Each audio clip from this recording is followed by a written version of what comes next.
Hounds, chase ghosts, come sleep, watch out, demons are coming, run, sleep, hide, spirits, ghosts, hide, demons, hounds, ghosts, demons are coming,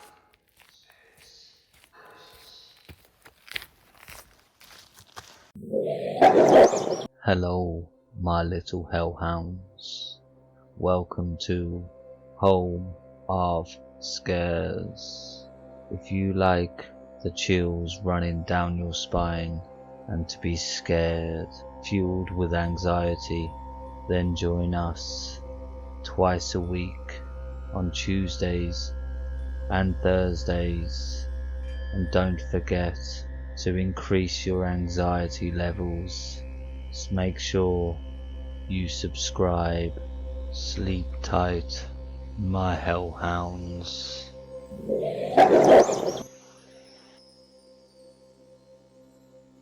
I had tea with a murderer, posted by Kittlebean. This took place 20 years ago when I was 12 years old. Almost all of the details were kept from me at the time due to my age, so I didn't find out until much later what actually took place.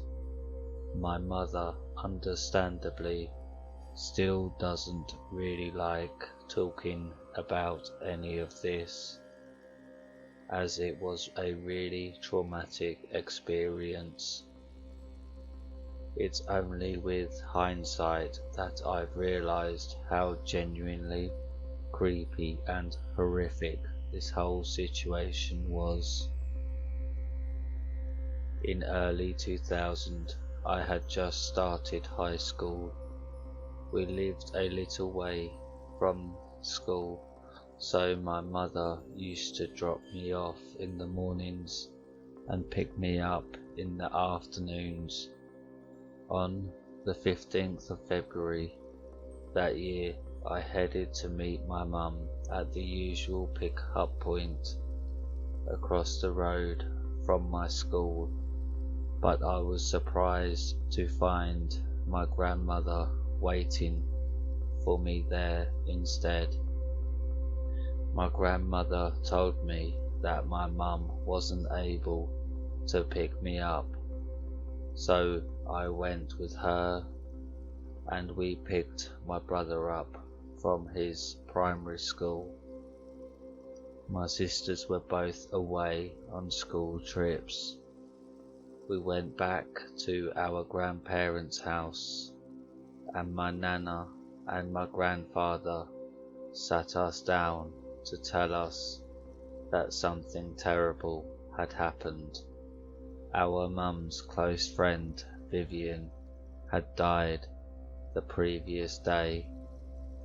They didn't go into any details other than that my mum was obviously extremely upset.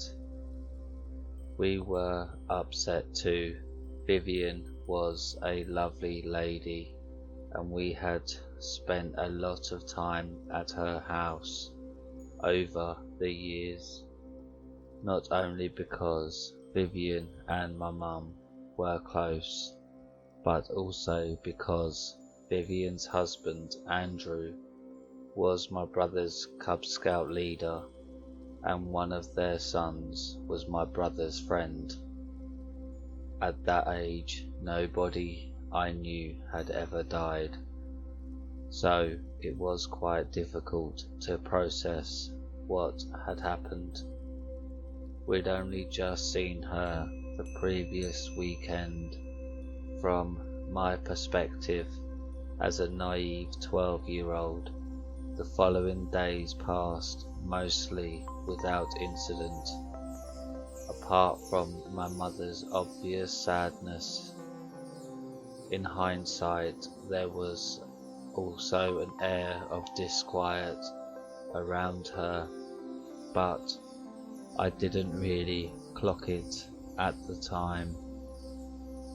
Around 2 weeks after Vivian's death, I was at home with my mother and brother, while my stepfather, a barrister, was out for dinner with a client. It was early evening, perhaps 7 p.m, and I believe my older sister was at her boyfriend's house, while my younger sister was at basketball practice. Our house had a large open-plan L-shaped room, which encompassed the kitchen, living room and dining room areas.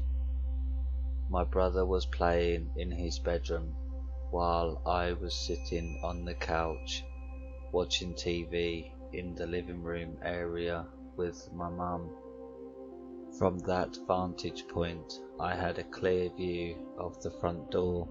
The security light on our front porch flickered on, and there was a knock at the door. My mother got up to answer it, and as she opened the door, she took a step backwards and visibly stiffened. Vivian's husband, Andrew, was standing on our porch, asking to see my stepfather. I remember my mum explaining that my stepdad wasn't available to talk at the moment, and that if Andrew needed to speak to him, then it would be better to leave a message. Andrew clearly realised my stepdad wasn't home and insisted on waiting for him. My mum repeated that it would be better to call another time, but he easily sidestepped her into the house and strode into the living room area. I can still picture my mother's forced cheeriness and frozen smile as he sat down on the couch opposite mine and asked for a cup of tea while he waited. Mum, still with that strange smile plastered to her face, asked me to make tea, while she told V's husband that she'd call to find out what time my stepdad would be home. I made tea for all three of us and sat back down on the couch, making awkward small talk with him, while my mum repeatedly dialed my stepdad's mobile number. He wasn't answering. Andrew was talking to me, but I remember thinking it was rude that he didn't seem to be paying much attention to what I was saying.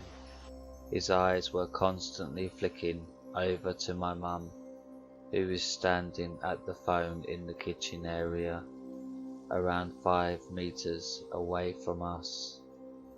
The whole thing felt very weird to me.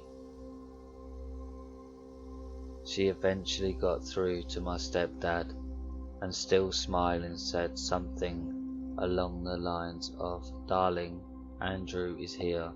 Yes, here, in the living room. Yes, he said he's waiting for you. You won't be long, will you?" My stepdad was home within 20 minutes and convinced Andrew to leave with promises that they could speak on the phone the following day. I found out years later that my mother, stepfather and the rest of their friends, along with Vivian's parents and brothers, all strongly suspected that Andrew had murdered Vivian. My siblings and I didn't attend the funeral. My mum felt we were too young, I think, but I later discovered that a police presence was needed at Vivian's funeral, which Andrew attended, because Vivian's brothers were so angry that there were concerns that they may assault Andrew, as they were convinced he had murdered her. That's how intensely people suspected him. My mum was utterly terrified when he showed up at our door that night, but had been desperately trying both not to antagonize him nor to frighten me. It transpired that he had been interviewed by the police earlier that day, and it was clear that they were building a case against him. He wanted legal advice and potential representation from my stepfather, who refused. According to my mum, Vivian and Andrew had been having marital problems for a long time, and Vivian had confided in my mum and others that she had felt increasingly uncomfortable around him, and that his temper could be frightening for both her and their children. They were already sleeping in separate bedrooms, but he didn't seem to be accepting that the marriage was all but over. The previous weekend, she had told my mum and others that she was planning to officially leave him, and that she was going to be making it clear to him that it was over too. She was bludgeoned to death with a steel rod in the bedroom on Valentine's Day, when she returned home from dropping her boys off at school, having supposedly interrupted a burglary, though the police immediately realised that this was obviously staged. The contents of the drawers from the bedside tables and the chest of drawers had been emptied out into piles on the floor, but there was no indication that these piles had been sifted through. There were no signs of forced entry, and nothing was stolen. My mum and others believe that she had potentially rejected some form of romantic gesture and he'd snapped. However, there was blood on the piles of drawer contents, yet no blood on the floor underneath, which suggests that the burglary may have been staged before she even returned home that morning. Andrew tried to cover up his crime by deliberately driving to a series of shops and obtaining receipts for small purchases and making inquiries with cashiers to build an alibi. He also originally claimed that he had visited a large shopping mall on the day of the murder and walked around there for quite some time, but 2 weeks later, presumably when he realised that the police could check CCTV and find he wasn't there, he changed his story and said he'd actually been at a very popular local nature reserve, walking and reading a book. Conveniently, there is no CCTV in any part of that particular nature reserve, including the car park. He was not seen by any other walkers in the area. He had come to our house that evening after admitting earlier that day that he had initially lied about his whereabouts to police. He was arrested soon after. Andrew has never admitted to the murder and was found guilty on circumstantial evidence. He was sentenced to 21 years with a minimum term of 16 years, meaning he may already be out on parole. I can't find any information about that online. However, and I don't want to, ask my mum about it, as I don't want to drag up awful memories for her. Oh, and a few years later, Andrew also went through a phase of writing letters to my younger brother, who would have been around 11 or 12 years old by that stage, from prison, protesting his innocence. It was creepy AF.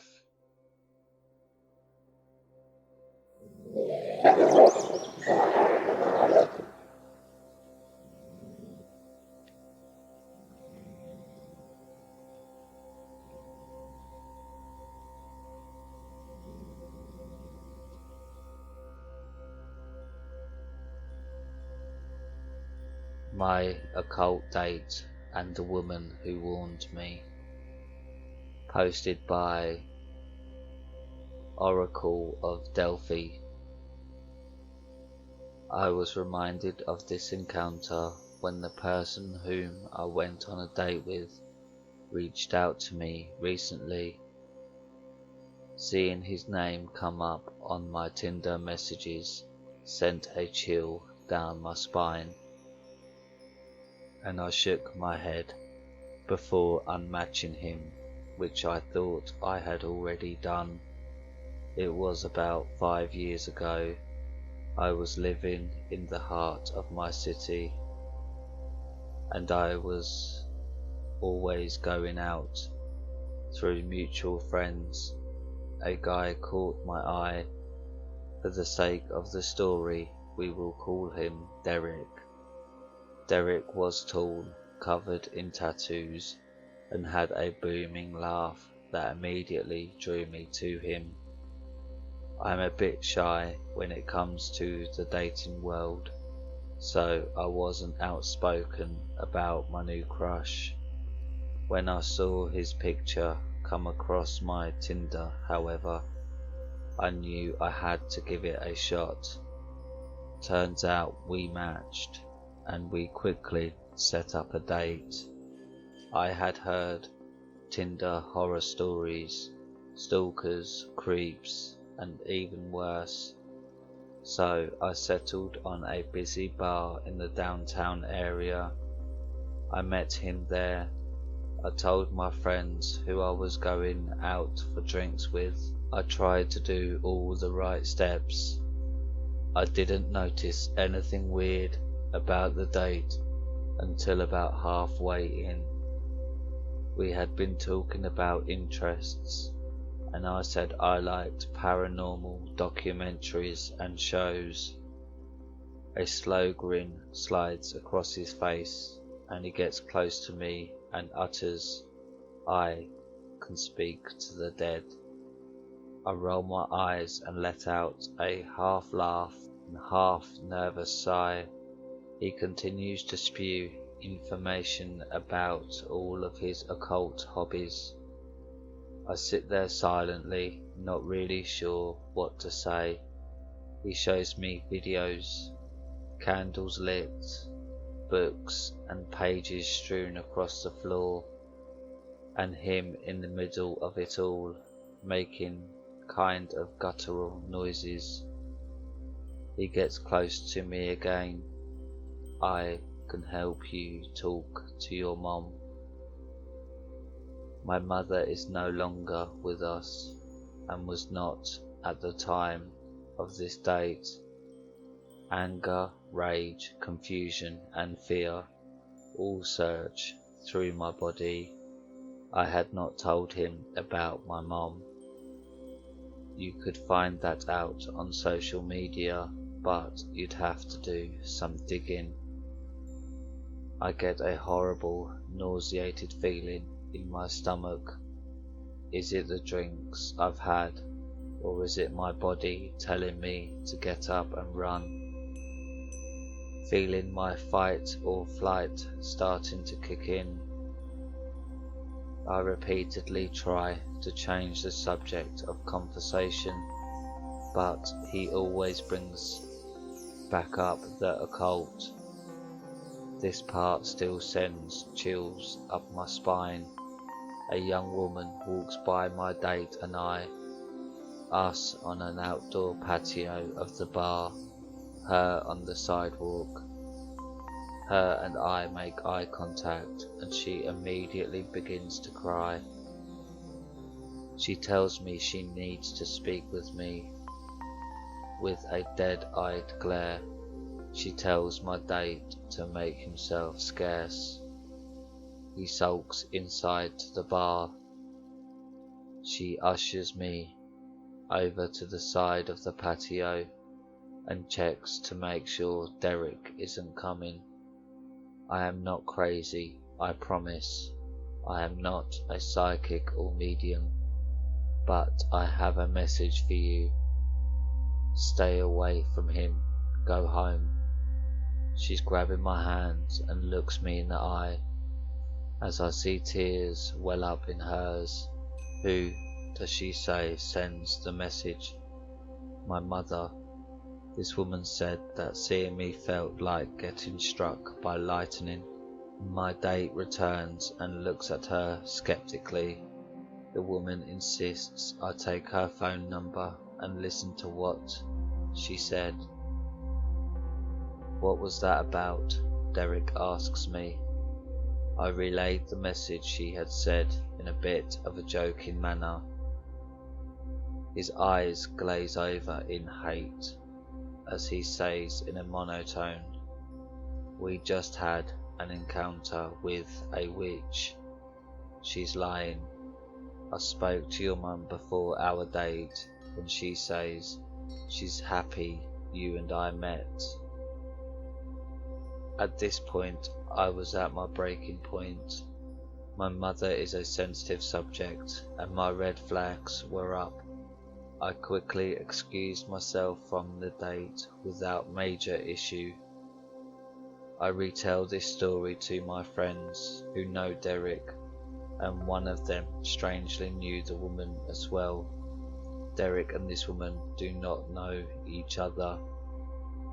I explained my encounter with the woman, and my friend stated that she had a good head on her shoulders and was an honest person, not one to be dramatic or over-exaggerate, which makes her message even weirder. I did not call or text Derek after. He repeatedly hit me up and I was told by loved ones to just ignore him. One night I get a text message from him. He was blocked on my phone after this. It was a selfie, him grinning ear to ear, with blood streaks all over his face, in linear designs. I asked a question I wish I had not, but my fingers had already sent the text. Me. That isn't your blood, is it? Derek, you are correct.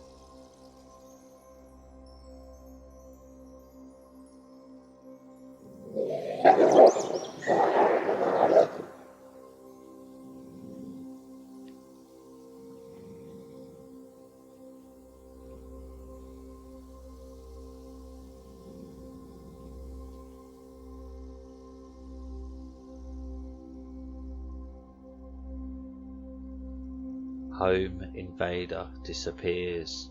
Posted by DobbyDude934.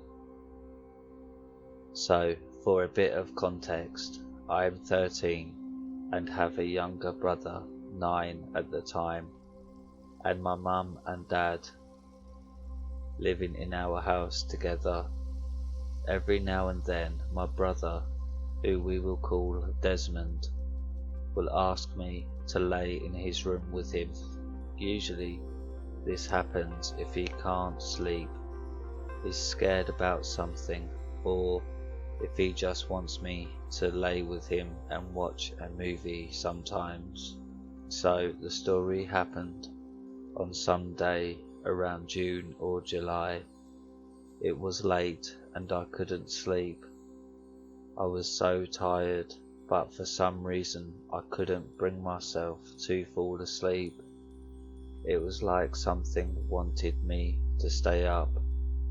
I was squirming around trying to get comfy, but it wasn't helping much. Our upstairs is arranged like this. When you walk up the steps, there's a hall. The first door on the left is my room. First door on the right is our storage room. The second door on the left is Desmond's room. The second on the right is my parents' room. Finally, the door at the end of the hallway is the bathroom. So I was laying there trying to sleep when I heard a door creak open and then shut from downstairs. I thought this was really weird, but figured it was my mom, who usually stayed up late. I was paranoid and tired, so I texted her just to check, just in case. What she responded really freaked me out. It was something along the lines of, "No, I'm in bed. So is your dad. Why?" My eyes widened, and obviously I was pretty freaked out, as I was hearing footsteps by now. I told her what happened, and she told me it was just my imagination, and to just go to sleep. I was skeptical, but I listened and tried to sleep. Then I heard more footsteps and other noises. I texted my mum again. She said she heard it too now. I wasn't crazy, which calmed me. Then again, that meant someone was downstairs. I texted her, getting panicked. She walked into the room, and she was pretty panicked too. We stood there until we heard a crash. That's when we both absolutely freaked out. I started pulling on my hair, trying to think of what to do, as she ran to my dad and started shaking him, saying, "Get up, wake up, someone's in the house." He got up quickly, grabbing his BB gun. We didn't have a real gun, but this one looked exactly like a pistol. He carefully walked downstairs, and I heard running as he left our vision. I got my phone ready to call 911, but then my dad yelled up, "Nobody's here. The cat's laying in the dining room." I was very confused. My mum chuckled. "It was the cat," she said calmly. I didn't believe that at all. I shook my head, explaining that the cat wasn't big enough to make all that noise, let alone open and close the front door. My dad had come back upstairs and said he checked the entire first floor. I asked if he checked the basement. He said no. Wow. I bet they ran into the basement and hid there when they heard you, I said, worried.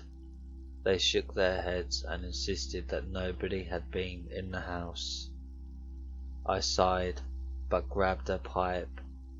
I don't know where it came from, but I still have it and use it for cosplays sometimes, just in case I would need it, and I laid down. I fell asleep that night, but could have sworn that I heard the door close once more. This night still gives me the creeps.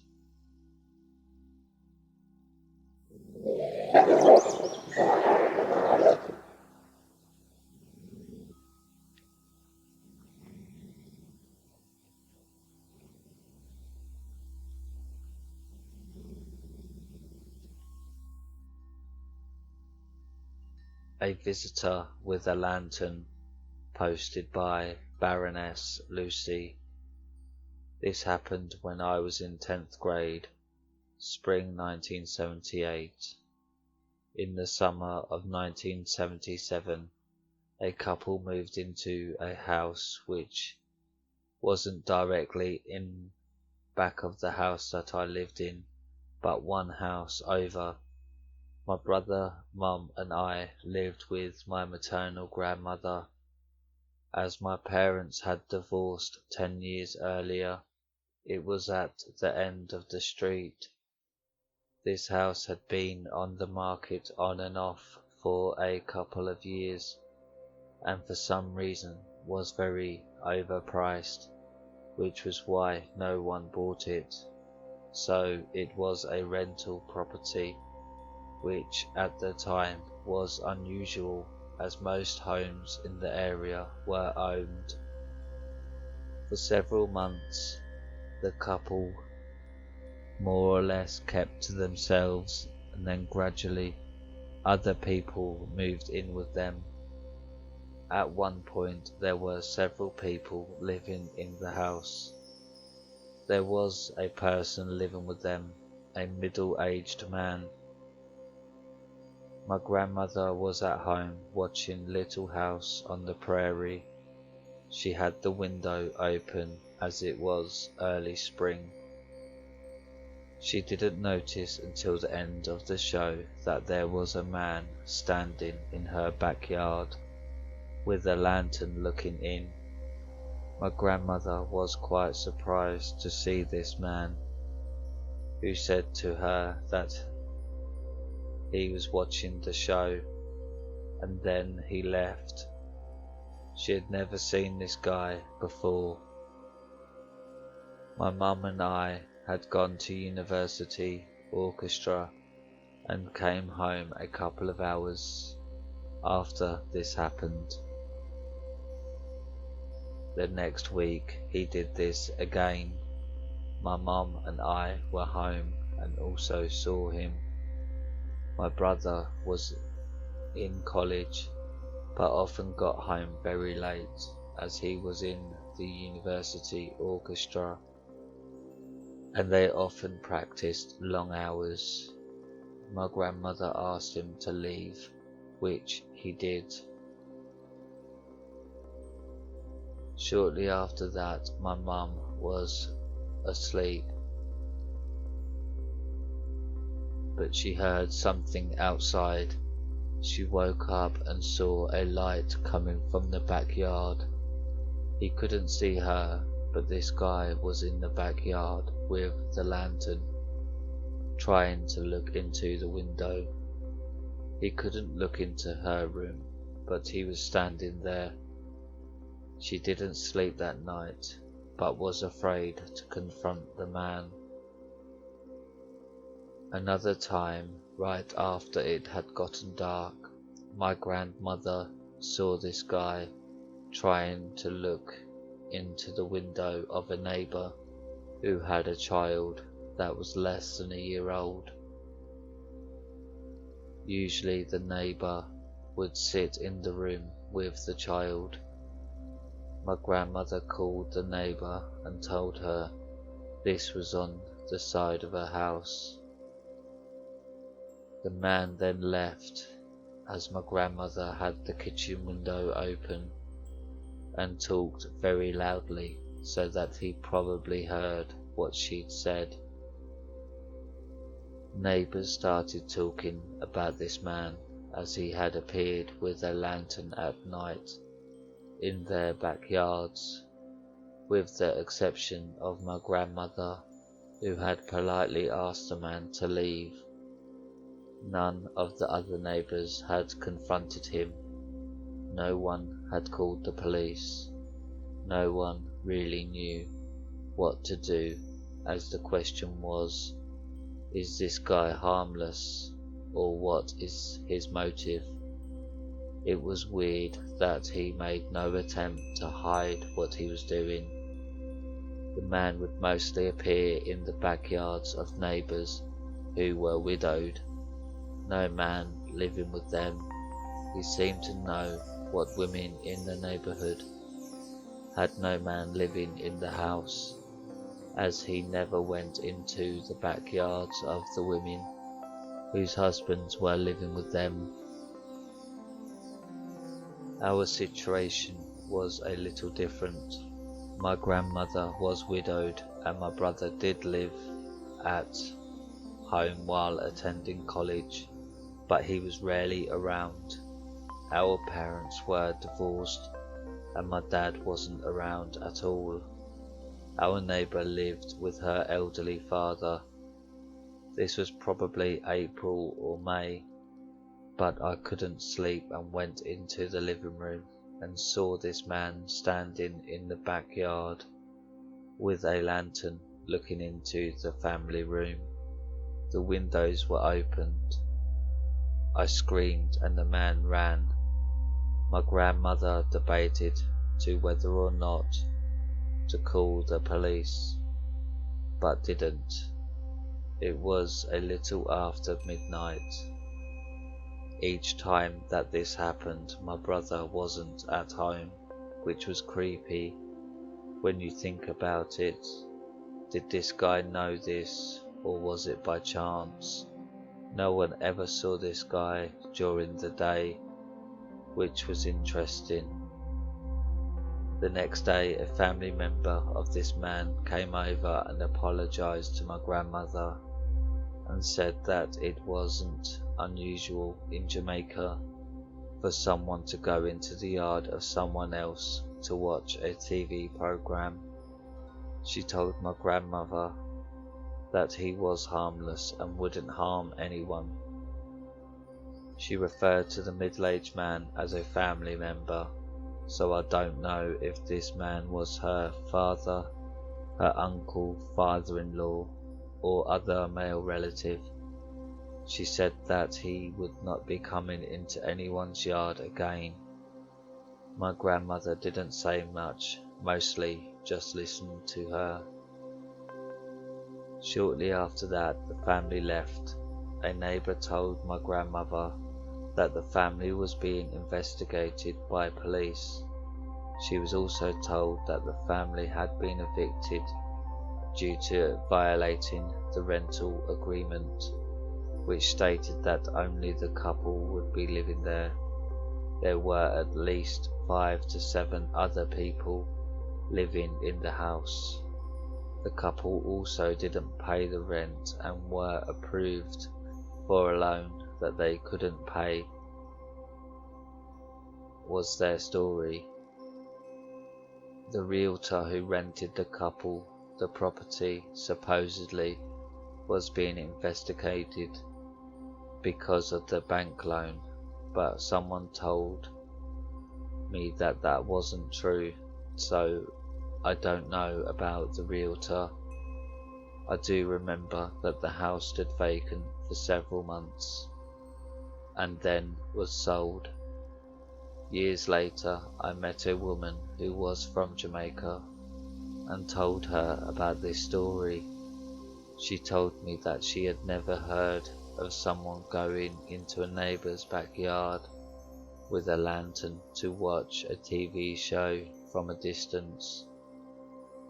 Never heard anything more, and there was nothing in the local paper about the couple. Don't know what happened.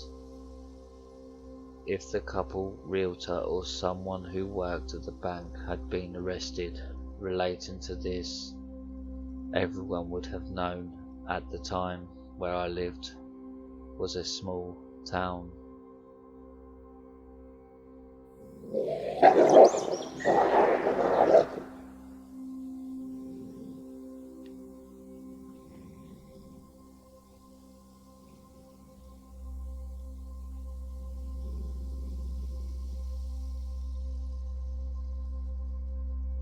Why I would never walk alone at night again, posted by Akitase. To start, let me explain myself. I'm 5'7", 113 pounds, and I was 16 at the time of the encounter. I'm a multi-sport athlete, track, handball, volleyball, basketball and hockey, and I have insomnia. This all happened around 2 AM on August 10th of 2019. I'd been over to my best friend's place because she had just returned home from a vacation and she had birthday presents for me, hoodies and gummies if you're curious. I had spent almost an hour there already and wanted to head back home soon because honestly my town is scary at night. Drug dealers, rapists and murderers, you know the deal. So I waved goodbye to my best friend and started walking down her street.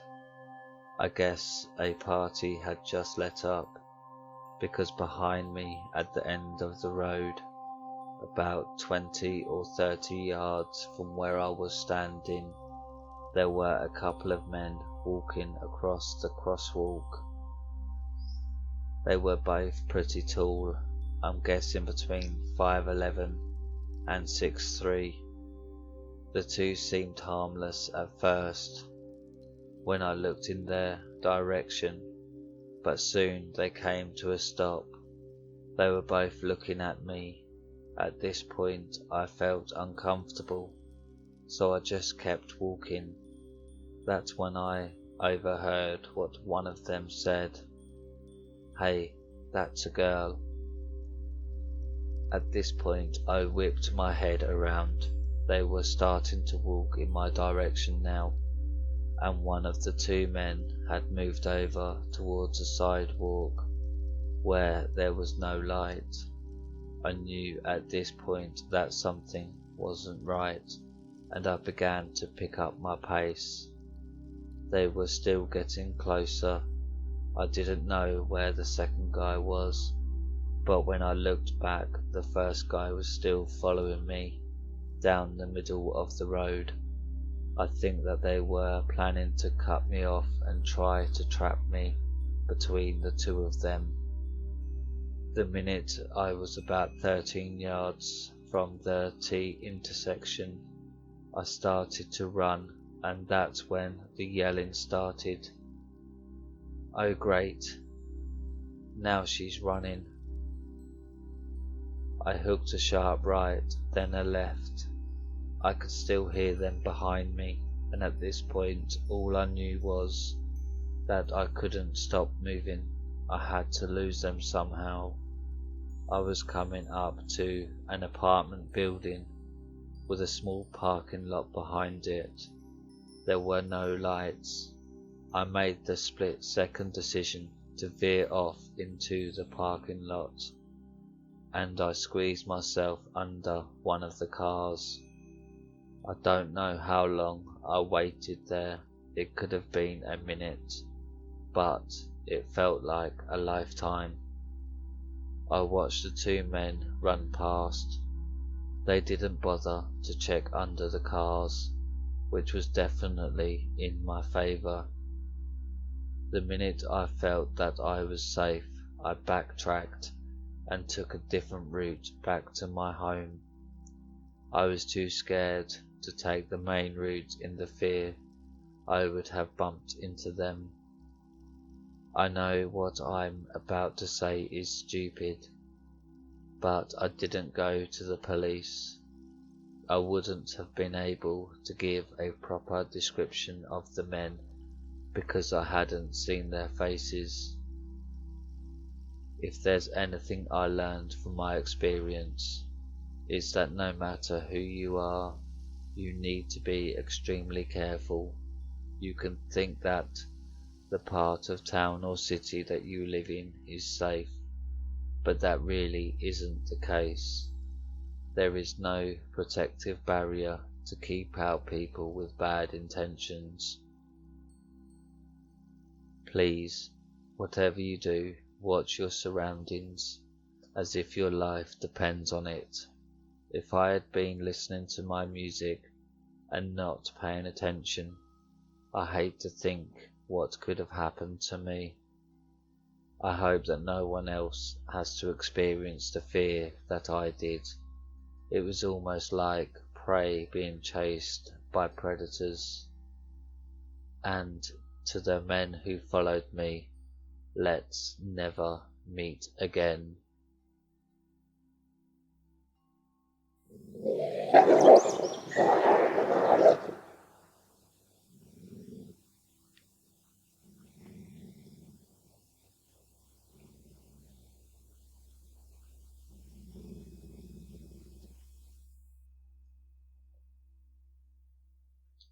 Almost abducted by a serial killer.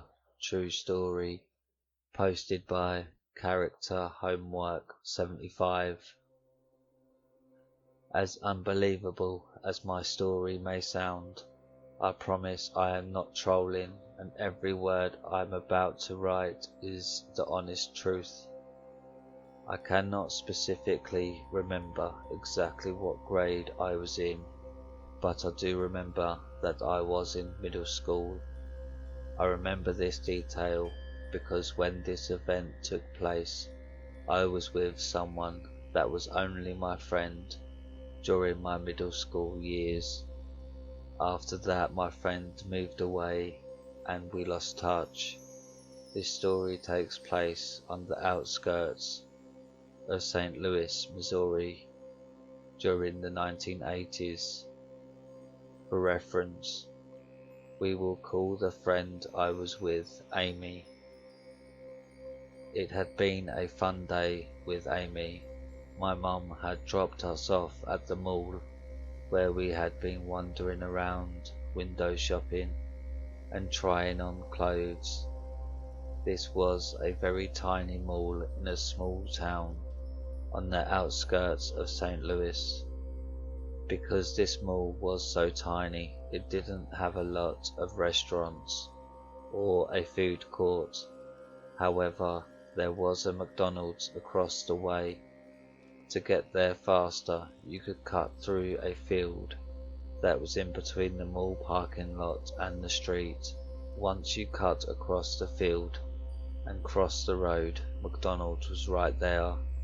So Amy and I went to McDonald's, ordered our food and sat down. We were eating our ice cream and chatting away when a man walked in and sat down at the table in front of ours. The way we were sitting put Amy's back towards him, but left me facing his direction. Almost immediately I began to get an uneasy feeling, because not only did this man not order anything to eat, he just sat there the entire time staring at me with the angriest look on his face. He wasn't even trying to hide the fact that he was staring. I also remember he had these piercing eyes that were bright blue. Now, keep in mind, this was before cell phones were abundant, so calling my mum wasn't an option, and being as young as I was, it never occurred to me in my childlike mind that I should maybe get the attention of an adult working there, or ask to use the phone.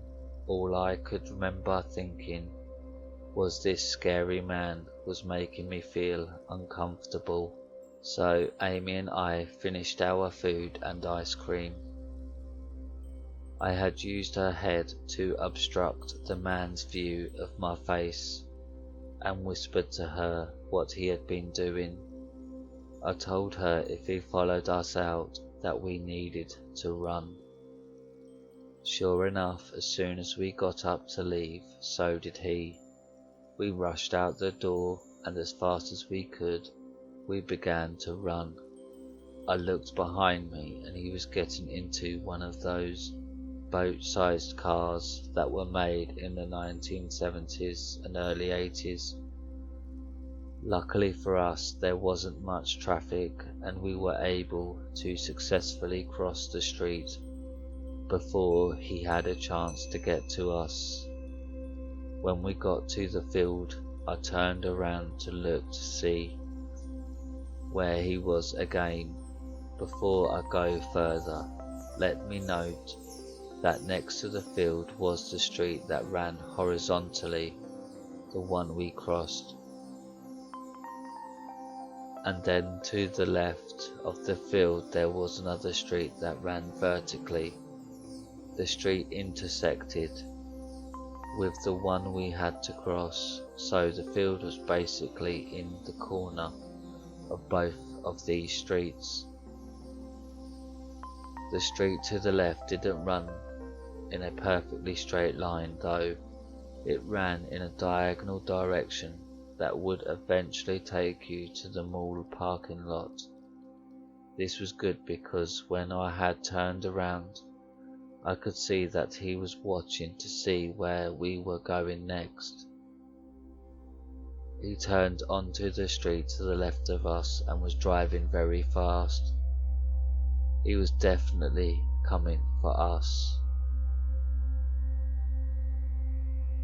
Like I said, the street that ran diagonally took him in a direction away from us, but would eventually have us end up meeting at the same parking lot.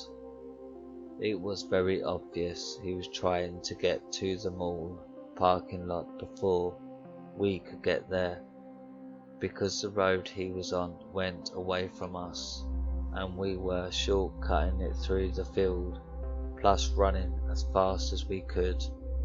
We were able to get inside of the mall before he could catch us. We got very, very lucky. Once we got inside of the mall, we frantically ran up to a security guard and told him what happened. Shockingly enough, he blew off our story as an exaggerated tale from two dramatic middle school children. Things were much different back then. Today, if your kids approached an adult with a story like that, the police would be called right away and a description of the man and his vehicle would be taken. Even worse than that, when Amy and I told my mother the story, she blew it off as well. My mother was emotionally neglectful and definitely was not the best parent growing up. I had serious trust issues towards adults growing up because of many situations like this. I never felt protected by the people that should have listened and kept me safe. I felt alone and unheard. This event being an important reason that I felt this way, but that's another story. So fast forward to a few days ago, my husband was watching a YouTube video about serial killers. I stopped dead in my tracks because as he was watching it, a familiar picture popped up on the video. One of the pictures of the men mentioned in this video was the man from McDonald's. I am 95% certain it was him. His name was Tommy Lynn Sells. Let me add that I have an excellent memory and am definitely a visual learner. I suck at names but never forget faces. I can even remember a few people and events from when I was only 3 years old. This was such a scary event that I never forgot that man's face or the angry look that radiated off of him. It definitely stayed engraved in my young mind. No doubt that man was evil. My husband already knew my story. When I told him I thought that was the man who attempted to kidnap me, he was a bit skeptical. So together we decided to do a little further research on this guy. What came next only solidified what I suspected. Tommy Lynn Sells was killing people sometimes young girls my age, and he was indeed killing people in St. Louis around area during that time. He was also working at carnivals and was traveling, killing other people in other states. Unlike most serial killers, he didn't have a type. Anyone he could get his hands on was fair game. He just liked the rush of killing. What made this creepier was the mall that Amy and I were at had a carnival going on every summer in the parking lot on the other side of where we were. I cannot remember what month it was when this happened, but I do remember the weather was hot. I am relatively positive it was summertime. I wonder if he was working for that carnival. The picture of him on Wikipedia is exactly what the man at McDonald's looked like, even down to that same evil, angry look. I will never forget that expression. I have been mulling over and over this ever since. I don't know if I should contact the FBI with my story, though he was executed in 2014. Law enforcement knows of 22 murders he committed, but they suspect there are many, many more.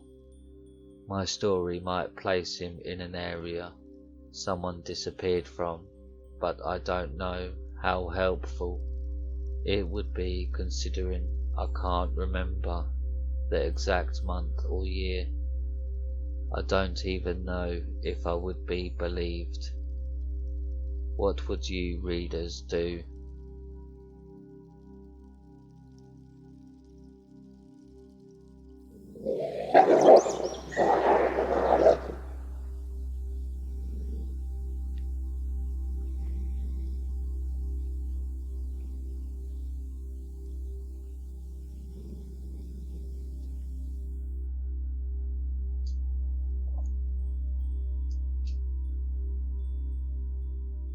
A man walked into my house and was about to attack my mom. Posted by ChiTownChick. A man walked into my house when I was 4 and my brother was 3. He tried to attack my mom. It was night time and my mom had put my brother and I to bed about a couple of hours ago. He was 3 and I was 4. Afterwards she poured a glass of wine and turned the TV on. My dad was in the basement doing something on his computer. My mum was alone watching TV in the living room. Suddenly, the front door opened. Our front door opened right into the living room. A man wordlessly walked into our house. My mum was so scared she dropped her glass of wine. She asked him what he wanted and said he walked into the wrong house. He didn't say anything. He just started walking over to my mum. He was tall. My mum said he was like 6 foot tall.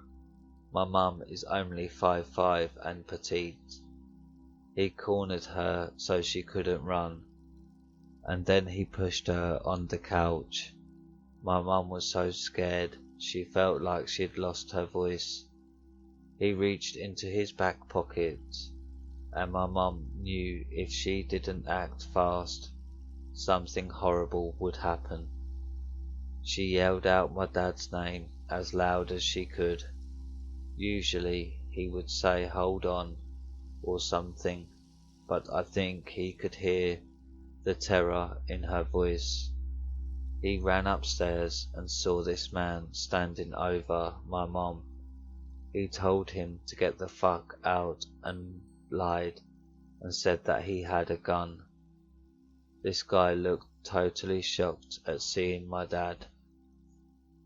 The man ran out of the front door I think he was watching my mom through the front window and assumed she was alone. My dad called the police, but they never found him. After that, the doors were locked as soon as my brother and I were put to bed. My dad also put a baseball bat in the closet next to the front door. He also brought one of those folding hunting knives and hid it in the closet on the top shelf. After that, Mum would close the vertical blinds even before it got dark. My mum told me about this when I was a teenager.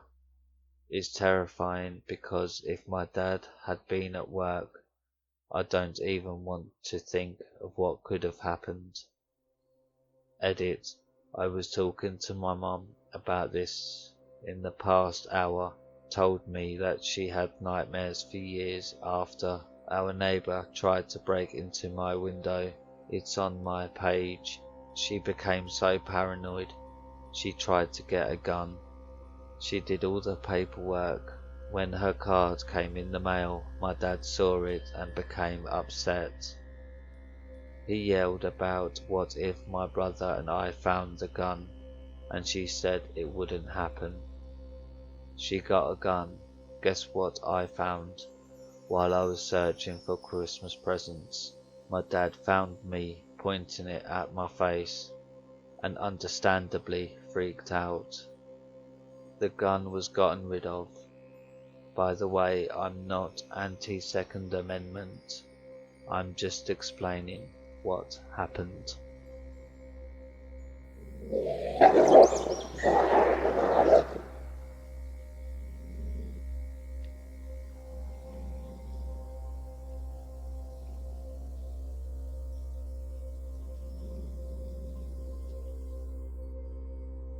Online fan turned stalker, posted by poppyjunee.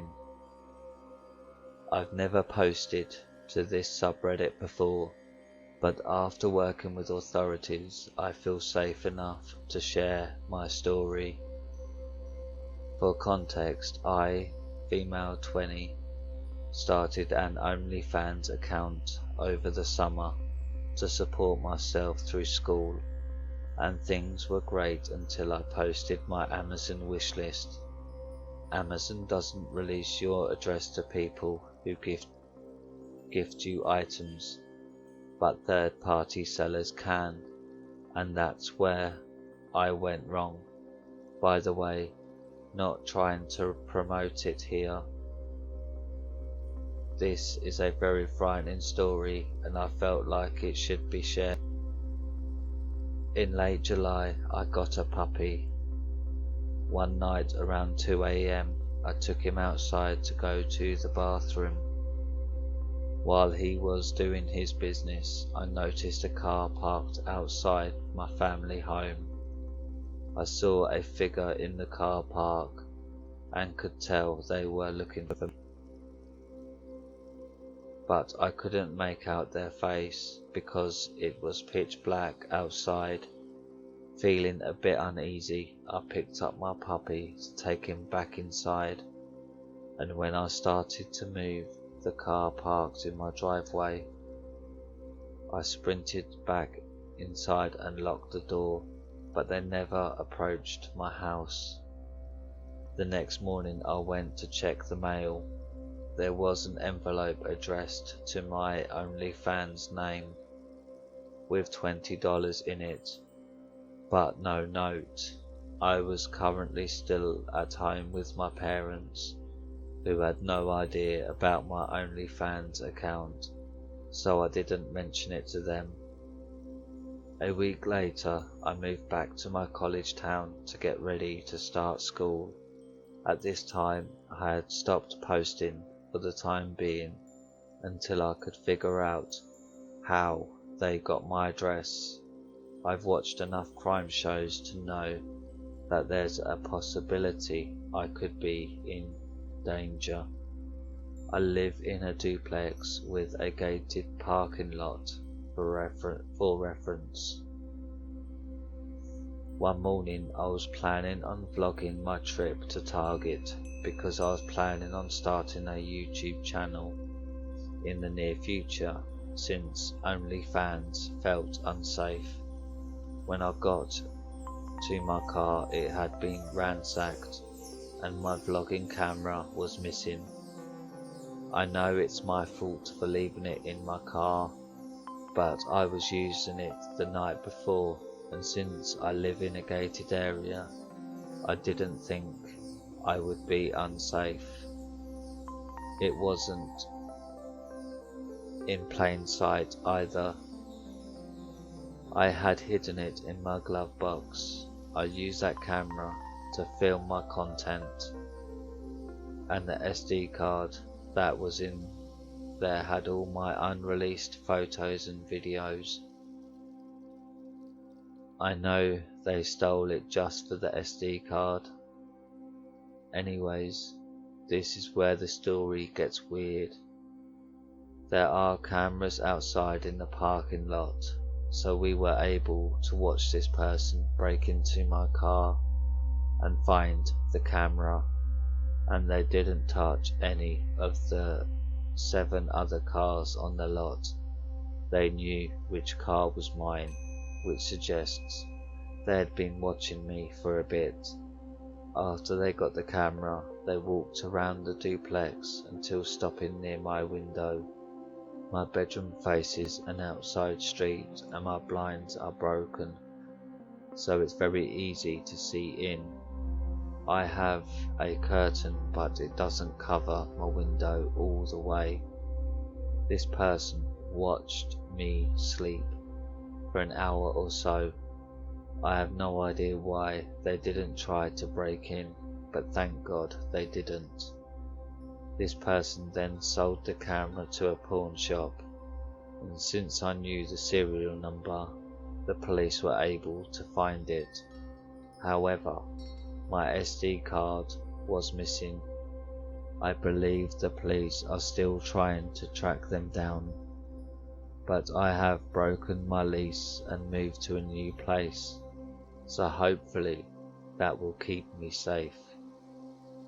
Hey guy who terrorized me at my home and apartment and stole my camera, let's not meet.